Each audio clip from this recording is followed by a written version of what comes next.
مغل بادشاہ جلال الدین اکبر المعروف اکبر اعظم کے بارے میں مشہور ہے کہ اس نے دین الہی کے نام سے ایک نیا مذہب ایجاد کیا تھا جو مختلف مذاہب کا ملغوبہ تھا، مگر اس دعوے کے شواہد اتنے مضبوط نظر نہیں آتے۔ جلال الدین محمد اکبر واحد مغل بادشاہ ہیں جنہیں تاریخ نے اعظم کا خطاب دیا، مگر ان کے مذہبی تصورات کی نسبت سے انہیں تاریخ میں ایک متنازع کردار کے طور پر پیش کیا گیا۔ ایسے میں سوال یہ ہے کہ کیا انہوں نے واقعی کوئی الگ دین بنا لیا تھا یا پھر ہمارے تاریخ دانوں نے ان کے ساتھ تعصب برتا ہے؟ اس حوالے سے ویسے تو شمس العلماء مولانا محمد حسین آزاد نے اپنی شہرہ آفاق کتاب دربار اکبری میں لکھ دیا ہے کہ بے لیاقت شیطان جب اپنے حریف کی لیاقت اپنی طاقت سے باہر دیکھتے ہیں تو اپنا جتھا بڑھانے کو مذہب کا جھگڑا بیچ میں لے آتے ہیں، کیونکہ اس میں فقط دشمنی ہی نہیں بڑھتی بلکہ کیسا ہی با لیاقت حریف ہو اس کی جمعیت ٹوٹ جاتی ہے۔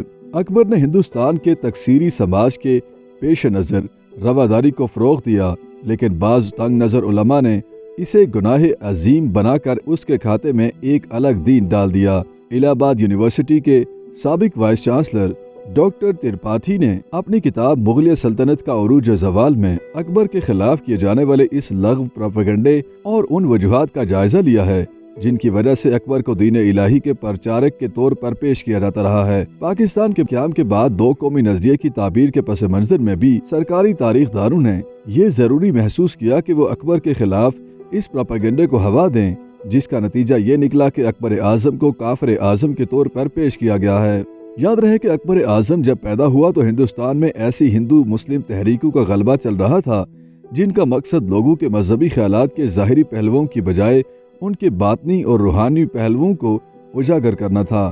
اس کے معلمین میں منعم خان اور بایزید جیسے سنی اور بیرم خان اور عبداللطیف جیسے شیعہ بھی شامل تھے۔ عبداللطیف کو لوگ ایران میں سنی اور ہندوستان میں شیعہ سمجھتے تھے۔ اس نے اکبر کے دل و دماغ کو صوفیانہ طرز زندگی سے روشناس کرایا تھا اور اس کے ذہن کو مولانا روم اور حافظ کے اشعار اور غزلیات سے مالا مال کر دیا تھا۔ اکبر نے دوران اتالیکی میں ہی صوفیوں، درویشوں اور علماء کرام کے ساتھ عقیدت و محبت سے ملنا شروع کر دیا تھا۔ وہ اکثر بھیس بدل کر فقیروں، سادھوؤں اور شیخوں سے ملتا۔ وہ چشتیہ سلسلے کا معتقد تھا۔ اکبر کو جب تاج شاہی پہنایا گیا تو اس کی عمر محض 14 سال تھی، اس لیے اس نے اگلے سالوں میں صرف شمشیر و سنا کے رموز ہی نہیں سیکھے بلکہ راز حیات کی کھوج بھی جاری رکھی اور اس مقصد کے لیے ہندوستان کے مذاہب اور فکر کا مطالعہ شروع کر دیا۔ اسلام کے عقائد، اخلاقیات، فلسفہ، تاریخ، تصوف، روایات اور فقہ کا مطالعہ بھی کیا اور ہندوستان کے چوٹی کے علماء سے بیان سنے، جن میں شیخ عبدالنبی، ابو الفیض، ابو الفتح، نقیب خان اور شیخ تاج الدین شامل ہیں۔ اپنی تاج پوشی کے 1 سال کے اندر ہی اس نے ایک عبادت خانہ تعمیر کروایا جس کے 4 حصے تھے۔ مغربی حصے میں سید، جنوبی میں علماء، شمالی میں مشائخ اور مشرقی حصے میں اکبر کے دربار کے مشہور علماء و فضلاء بیٹھا کرتے تھے۔ 2 سال تک یہ مباحث دین اسلام تک ہی محدود تھے۔ اکبر کو ان کے اتوار سخت ناگوار گزرتے۔ اس نے سوچا کہ اگر دوسرے مذاہب کے لوگوں کو عبادت خانے کا حصہ بنایا جائے تو شاید یہ لوگ سنجیدہ ہو جائیں۔ چنانچہ اس نے مسیحیوں، ہندوؤں، جینیوں، بدھوں اور دہریوں پر بھی عبادت خانے کے دروازے کھول دیے، جس کا نتیجہ یہ نکلا کہ ان موضوعات پر بھی بحث و مباحثہ ہونے لگا جن کے متعلق مسلمانوں میں کوئی بنیادی اختلاف نہیں تھا۔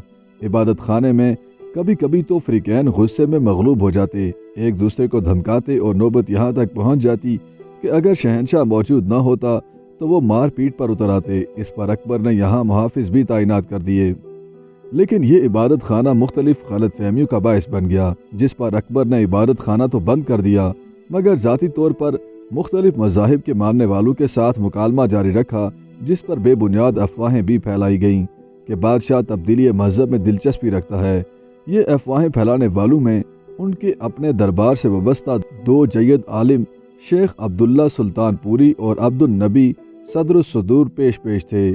چند ماہ بعد اکبر کے دربار سے ایک فرمان جاری ہوا جس پر مشہور علماء نے دستخط کیے، جس میں بادشاہ کے عادل ہونے کا اعلان کیا گیا اور کہا گیا کہ بادشاہ کا رتبہ اللہ کی نگاہ میں ایک مجتہد سے زیادہ بلند ہے۔ اکبر نے آگے چل کر نہ صرف خود شکار کرنا ترک کر دیا بلکہ گوشت خوری بھی چھوڑ دی۔ اسی طرح اس نے مخصوص لوگوں کے علاوہ شراب بنانا اور فروخت کرنا بھی ممنوع قرار دے دیا۔ جس کو لوگوں نے ایک الگ دین کے طور پر پیش کیا۔ YouTube پر گوگلی نیوز دیکھنے کے لیے youtube.com کی سرچ بار میں googly news T V type کریں۔ گوگلی نیوز کے پیج پر سرخ رنگ کے سبسکرپشن والے بٹن پر کلک کرنا نہ بھولیے۔ YouTube پیج پر اپلوڈ ہونے والی ویڈیوز سے باخبر رہنے کے لیے بیل آئیکن پر کلک کیجیے۔ آپ کو ہر نئی ویڈیو کے بارے میں نوٹیفیکیشن موصول ہو جائے گا۔